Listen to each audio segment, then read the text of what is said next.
Hello बच्चों, कैसे हैं आप सब।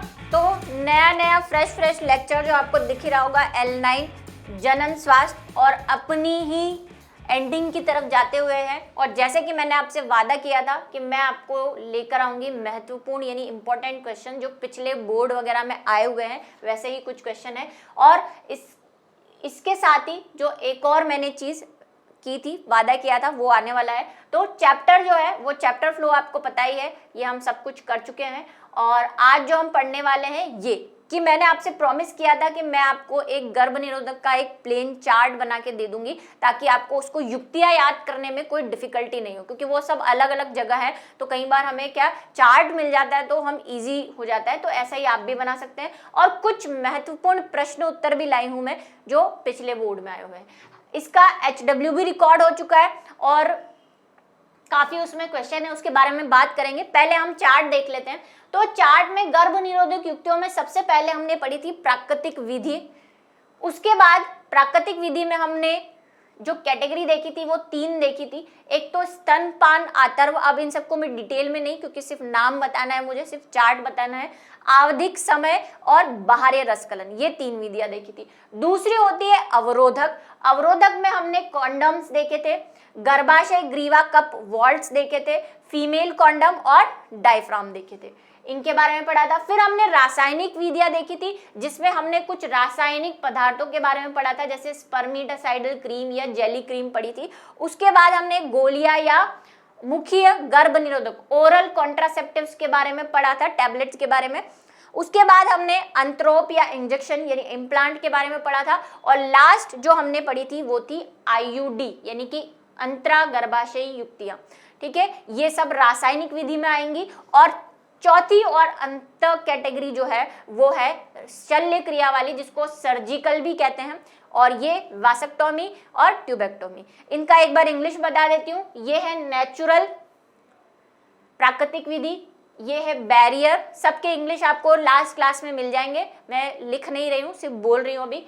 ये केमिकल मेथड है, रासायनिक मेथड्स, और ये है सर्जिकल मेथड। ये 4 कैटेगरी में आपको गर्भाशय युक्तियों को बांटना है। अब क्वेश्चन सिर्फ अगर अवरोधक का आएगा तो ये 4 करेंगे, सिर्फ प्राकृतिक का आएगा तो ये 3 करेंगे। ये आएगा कि शल्य क्रिया विधियां बताइए गर्भ निरोधक की तो सिर्फ ये करेंगे, रासायनिक विधियां बताएंगे तो ये करेंगे। और अगर सिर्फ नॉर्मल लाया कि गर्भ निरोधक युक्तियां बताइए तो भाई पूरी ही रामायण जपनी है। उसके बाद में आ रही थी अपने होमवर्क क्वेश्चन से कि जो बच्चे बैच से जुड़े हुए हैं या होमवर्क सॉल्यूशन देख रहे हैं, इस चैप्टर का भी रिकॉर्ड हो चुका है होमवर्क सॉल्यूशन। और मुझे उम्मीद है कि आप जब वो होमवर्क क्वेश्चंस देखते होंगे जिसमें नीट, पुराने एग्जाम्स और एम्स वगैरह के क्वेश्चन है, तो आपको लग रहा होगा कि मैं जो क्लास में पढ़ा रही हूँ वो सब उन क्वेश्चन में कवर हो रहा है ना। वो क्वेश्चन जो, क्योंकि हम चैप्टर रेडी ही उस हिसाब से कर रहे हैं कि पिछले साल जो नीट में या किसी भी कंपटीशन है, एयरफोर्स, साइंटिफिक वाले किसी कंपटीशन में जो जो क्वेश्चन पूछे हुए हैं वो हमारे इस लेक्चर में कवर हो जाए, तो उनको सेटिस्फेक्शन मिल रहा होगा। और जो लोग खुद से तैयारी कर रहे हैं, हमारे बैच से नहीं जुड़े हुए हैं, वो भी इस बात को फील कर रहे होंगे कि क्लास में जो पढ़ रहे हैं वो उनके जो भी बुक वो पढ़ रहे हैं उसमें कवर हो रहा है। ठीक है, और NCERT हमें फॉलो करना है। सबसे मैक्सिमम क्वेश्चन आप देखोगे हम NCERT फॉलो कर रहे हैं और वहीं से आते हैं मैक्सिमम क्वेश्चन, उसको तो रट लेना है। तो सबसे पहला क्वेश्चन जो कि AFMC, अब ये AFMC क्या है, ये है एयरफोर्स मेडिकल कॉलेज, जो नर्सिंग और डॉक्टर के लिए, पहले डॉक्टर के लिए अलग से एग्जाम लेते थे, आजकल नीट ही हो गया है, तो नर्सिंग के लिए ये एग्जाम लेते हैं। और इनमें जो नर्सेस बनती हैं वो डायरेक्ट एयरफोर्स में जॉब के लिए बनती, मतलब जाती हैं। तो ये एयरफोर्स का एक क्वेश्चन है जो आया हुआ है, देख लेते हैं क्या है। यौन संचारित रोग से संबंधित निम्न में से सही कथन बताना है आपको। ठीक है, पहला है रोग से ग्रसित व्यक्ति के साथ दूध की साझेदारी करने से एक व्यक्ति सिफिलिस के संपर्क में आ जाता है। इट मीन्स कि आप अगर किसी को STD है, मीन्स सेक्सुअल ट्रांसफर्ड डिजीज है, और अगर आप उसका दूध, झूठा दूध पी लेंगे तो क्या आपको भी सिफिलिस हो जाएगा? नहीं। सेक्सुअल ट्रांसफर्ड डिजीज का मतलब ये है कि अगर आप उनसे फिजिकल रिलेशनशिप बनाएंगे तब आपको क्या हो सकता है, वो रोग हो सकता है। या फिर कुछ ब्लड से भी होते हैं कि अगर उसको वो डिजीज है और उसका ब्लड आपको दे दिया जाए या उसी के ब्लड के इंजेक्शन से आपको इंजेक्शन लगा दिया जाए, तब ऐसा हो सकता है। कुछ जैसे कि एड्स में होता है, सब में ऐसा नहीं होता वो भी। तो ये वाला तो गलत कथन है, हमें सही चुनना है। हीमोफीलिया एक एसटीडी डिजीज है, तो एसटीडी डिजीज अगर आपने पढ़ी है तो आप इसका आंसर दे पाएंगे कि हीमोफीलिया एसटीडी डिजीज है या नहीं है। उसके बाद जेनाइटल हर्पिस व सिकल सेल एनीमिया दोनों एसटीडी डिजीज है। उसके बाद 5 वर्ष की आयु के बालक का एसटीडी के संपर्क आने का खतरा बहुत कम है, तो हमें सही कथन बताना है। तो 5 वर्ष का बालक है तो इसका मतलब ये नहीं है कि उसको सेक्सुअली डिजीज नहीं हो सकती। क्यों? क्योंकि मैंने बोला कि सेक्सुअली डिजीज का मतलब सिर्फ ये नहीं है कि वो सेक्सुअल रिलेशनशिप बनाएगा तभी उसे डिजीज हो, जो ब्लड के थ्रू फैल रही है, या अगर आपके पेरेंट्स को ये डिजीज थी। कुछ ऐसी डिजीज भी होती है ना जो जनरेशन टू जनरेशन, पीढ़ी दर पीढ़ी भी जाती है। तो अगर आपके किसी पेरेंट्स को, या आपने ऐसी मदर के पेट से जन्म लिया है जिसको ऑलरेडी एड्स था या एसटीडी थी, या फादर को थी, और वो अगर जनरेशन टू जनरेशन ट्रांसफर हो रही है तो बच्चे को भी है, तो ऐसा कुछ नहीं है। तो यहाँ पे जो सही कथन है वो है हीमोफीलिया एक एसटीडी डिजीज है, क्योंकि हमने एसटीडी डिजीज में इसको पढ़ा था।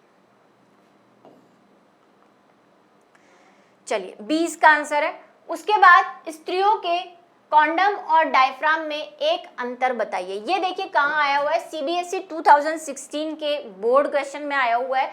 और क्या डिफरेंस था ये मैंने आपको बताया था। पहला कि डायफ्राम दोबारा यूज किए जा सकते हैं और फीमेल कॉन्डम दोबारा यूज नहीं किए जा सकते। डायफ्राम में जो है वो इन्फेक्शन के चांसेस ज़्यादा होते हैं, क्योंकि हमने जो कवरिंग देखी थी, आपको अगर ध्यान हो तो वो सिर्फ वेजाइना का कुछ पोर्शन ही कवर करता है और जो कॉन्डम है वो पूरा कवर कर लेता है। तो एक जो मेन हम लिख सकते हैं, क्योंकि हमें एक ही अंतर पूछा है, तो हम लिख सकते हैं डायफ्राम पूर्ण इस्तेमाल किए जा सकने योग्य है, जबकि कॉन्डम का प्रयोग एक ही बार किया जाता है। दूसरा, अगर तीसरा क्वेश्चन जो है, अगर पति वीर्य सेचन करने में असमर्थ है तो कौन सी जनन प्रौद्योगिकी उसकी मदद कर सकती है।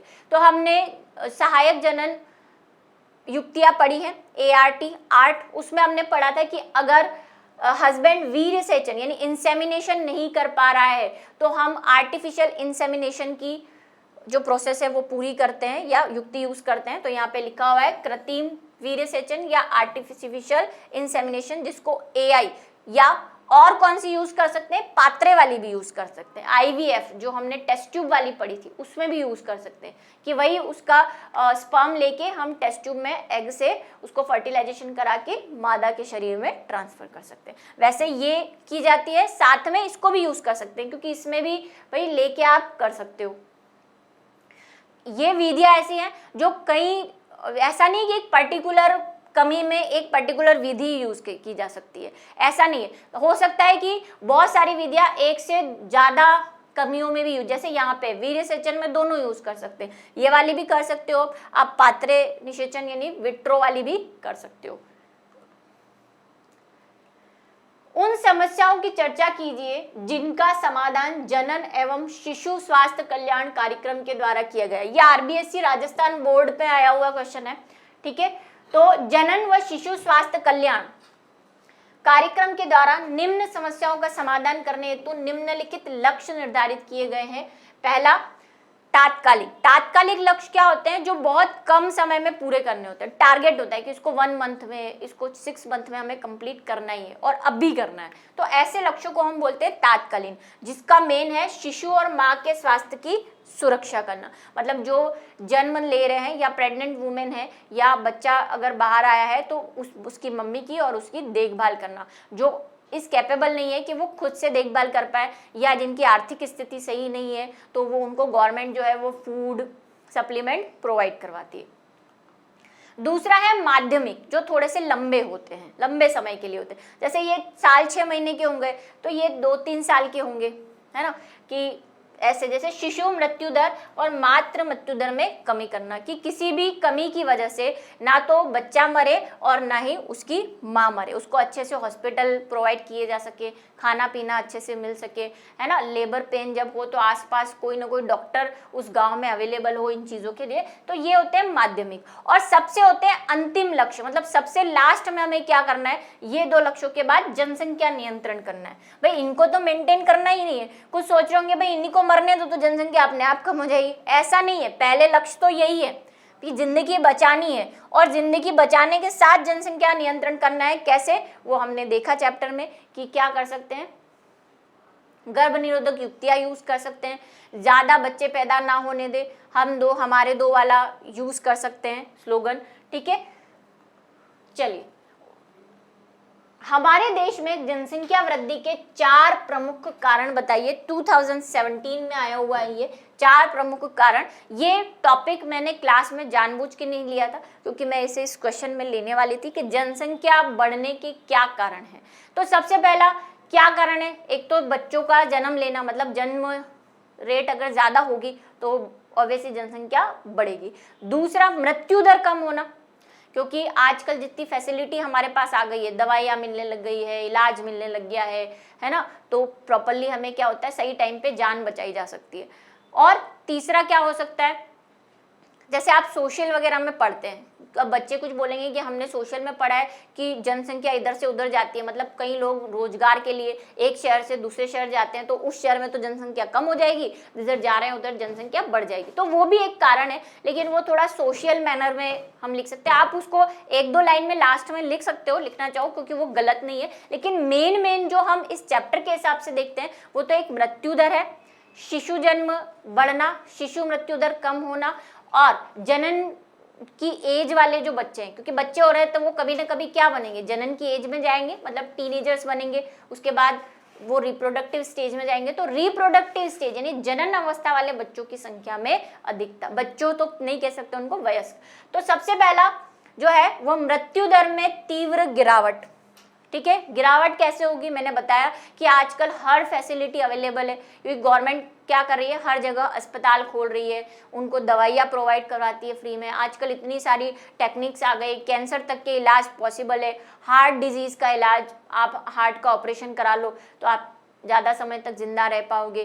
पेस मेकर लगाते हैं कि हार्ट काम नहीं कर रहा है तो वहाँ पे पेस मेकर लगा दिया जाता है। तो इन सब सुविधाओं की वजह से मृत्यु दर क्या होती जा रही है, धीरे धीरे कम होती है। ये सारी चीज़ें आप इसमें लिख सकते हैं कि औषधि नई नई तकनीकों के विकास होने की वजह से मृत्यु दर कम होती जा रही है। दूसरा है मातृ मृत्यु दर में कमी, वही क्योंकि गवर्नमेंट द्वारा चलाई गई सरकारी जो योजनाएं चला रही हैं उसके अंतर्गत क्या होता है, पहले क्या होता था कि अगर लेडी को लेबर पेन हो रहा है तो वही दाई या आई होती थी आसपास, वही बच्चे को जन्म दे देती थी, और उससे बच्चा अगर सही निकल पाता था तो ठीक है, वरना या तो मम्मी की मृत्यु हो जाती थी या बच्चे की। लेकिन आजकल क्या है, सब दाई वाई पे लोग ज़्यादा विश्वास नहीं करते, डायरेक्ट कहाँ जाते हैं, डॉक्टर के पास जाते हैं, तो वहाँ पे उसको अच्छे से सुविधाएं मिलती है।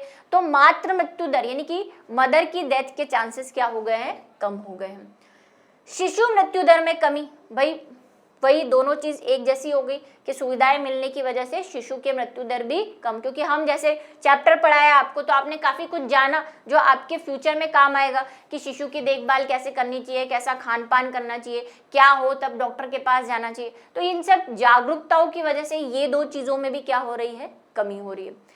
जनन आयु के लोग, जो कि मैंने लास्ट में बोला कि ऐसे लोग ज़्यादा हैं जो रिप्रोडक्टिव स्टेज में, क्योंकि आज अगर आप भारत की जनसंख्या देखेंगे तो सबसे ज़्यादा लोग उसमें टीनेजर्स हैं। टीनेजर्स मतलब किशोरावस्था। अब वो किशोरावस्था में मतलब क्या कर सकते हैं, जनन कर सकते हैं, सबसे ज़्यादा संख्या उन्हीं की है।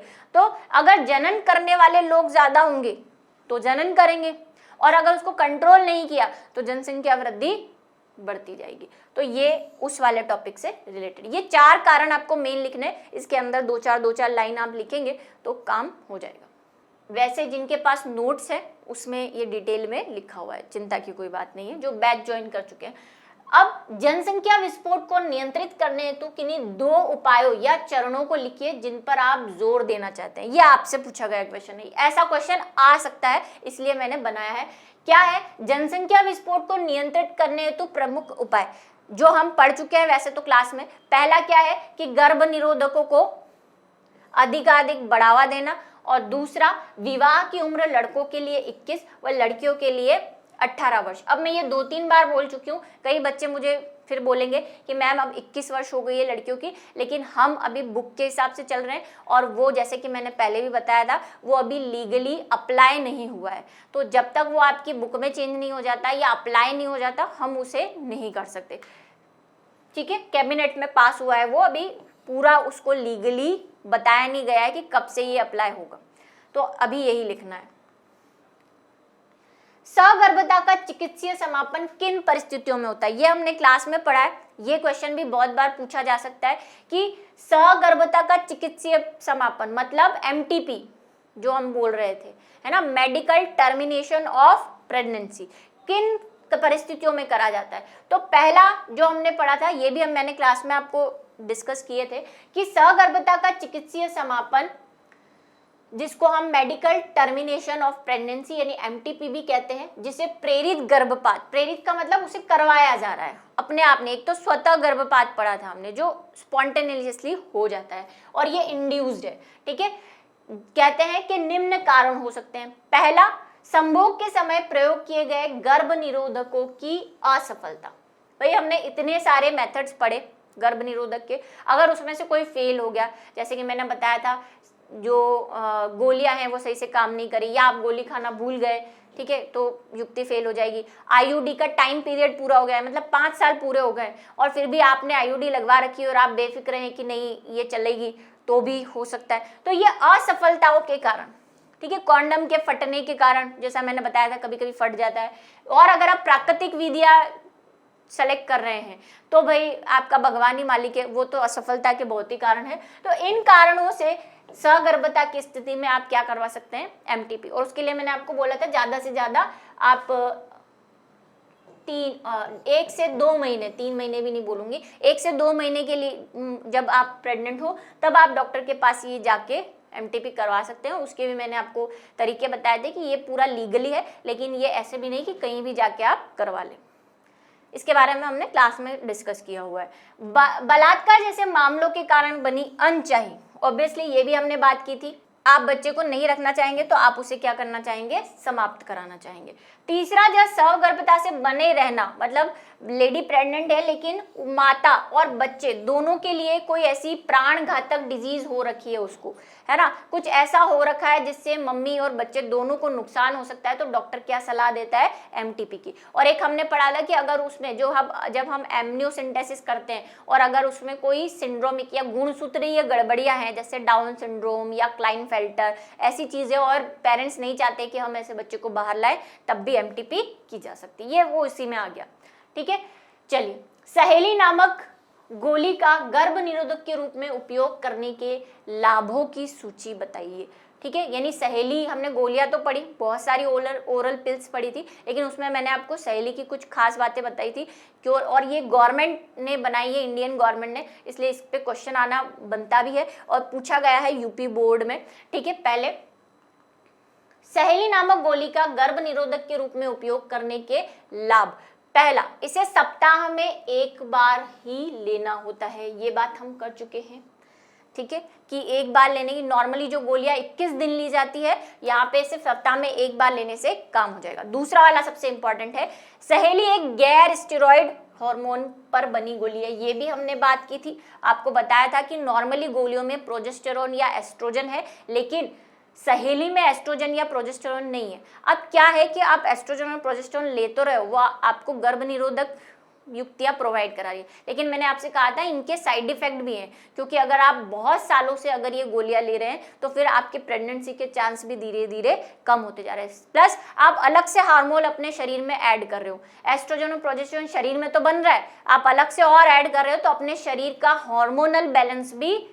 हार्मोनल संतुलन भी बिगाड़ रहे हो। तो ये गैर स्टेरॉइड है, क्योंकि इसमें एस्ट्रोजन या प्रोजेस्टेरोन नहीं है, तो ये क्या करती हैं, हार्मोनल असंतुलन पैदा नहीं करेगी। अब सवाल आप ये पूछ सकते हैं कि, वैसे पता नहीं आप पूछेंगे या नहीं, जहां तक मेरी जानकारी है, कि इसमें फिर क्या है। अगर ये गैर स्टेरॉइड है तो क्या है इसमें? तो इसमें एक केमिकल है जिसको हम बोलते हैं सेंट्रोक्रोमेन,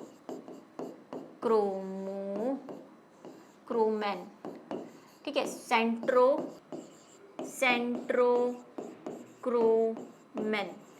ये केमिकल है इसके अंदर। और सप्ताह में एक बार ले रहे हैं तो ज्यादा इफेक्टिव मतलब साइड इफेक्ट भी नहीं करेगा। इसको लिख लें, हमने उस टाइम इसको डिस्कस नहीं किया था वो सवाल, क्योंकि किसी ने अभी तक पूछा नहीं, मैं इंतजार ही कर रही थी कोई पूछे, किसी ने नहीं पूछा कि इसमें क्या है, तो मैंने कहा आप बता ही देते हैं। चलिए, इसके दुष्प्रभाव बहुत कम है और यह एक कारगर है, ठीक है, क्योंकि ये क्या करती है, सक्सेसफुल है दूसरी गोलियों की तरह। और दुष्प्रभाव कम है क्योंकि ना तो हार्मोनल संतुलन कर रही है, ना ज्यादा एस्ट्रोजन प्रोजेस्टेरोन को शरीर में जाने दे रही है। उल्बवेदन का एक लाभ, सदुपयोग, मतलब एक तो लाभ बताना है और एक हानि बतानी है। ये भी क्वेश्चन पूछा जा सकता है आपको कि जो एमनियोसेंटेसिस जो हमने पढ़ा था उसका लाभ क्या है और हानि क्या है। तो लाभ क्या है, हम इससे भ्रूण के अंदर जो क्रोमोसोम या गुणसूत्रीय गड़बड़ियां हैं, आनुवंशिक गड़बड़ियां हैं, उनको पहचान सकते हैं। और हानि जो हमने पैदा की है कि हम उससे क्या कर सकते हैं, भ्रूण की पहचान कर सकते हैं कि वो लड़का है या लड़की, जो जिसका गलत फायदा हम उठाते हैं, ठीक है। तो सदुपयोग क्या है, इसमें भ्रूण के गंभीर गुणसूत्रीय विकारों का पता लगाया जा सकता है, समय से माता पिता को प्रेरित गर्भपात के लिए बारे में, जैसा कि मैंने बताया एमटीपी इस कंडीशन में भी यूज की जा सकती है कि अगर उसमें कोई गुणसूत्रीय गड़बड़ी हो तो आप उसको गर्भपात या एमटीपी करवा सकते हैं, ठीक है। हानि क्या है, इसका प्रयोग कन्या भ्रूण हत्या के उद्देश्य से भ्रूणीय लिंग परीक्षण हेतु करते हैं, ये सबसे बैड इफेक्ट है। और इसके लिए हमने गवर्नमेंट ने इसको क्या कर रखा है, बिल्कुल ही इलीगल करार दे दिया है, कोई भी नहीं करवा सकता। और और करवाते भी हैं क्योंकि ये वाला भी चेकिंग करनी है, तो आपको बताया था उसको छुपा दिया जाता है ताकि कोई देख ना। चलिए, तो आज के इम्पोर्टेंट क्वेश्चन की जो सीरीज थी, देखा आपने बोर्ड के क्वेश्चन थे इसमें काफी, और नेक्स्ट वीडियो में भी हम कुछ बोर्ड के क्वेश्चन यानी कुछ इंपॉर्टेंट क्वेश्चंस को लेकर आएंगे। उसमें कुछ वही कंपटीशन एग्जाम के भी होंगे, क्योंकि कुछ बच्चे कहते हैं कि हमने बैच ज्वाइन नहीं कर रखा, तो हमारे लिए भी कुछ लेकर आइए। तो इसीलिए नेक्स्ट हम क्या करेंगे, फिर से इंपॉर्टेंट क्वेश्चन करेंगे, तो इंतजार कीजिए अगले वीडियो लेक्चर का, क्योंकि पार्ट तो खत्म हो गया है लेकिन बायो है ना, जिंदगी के साथ भी, जिंदगी के बाद भी और चैप्टर के बाद भी चलती रहेगी। चलिए।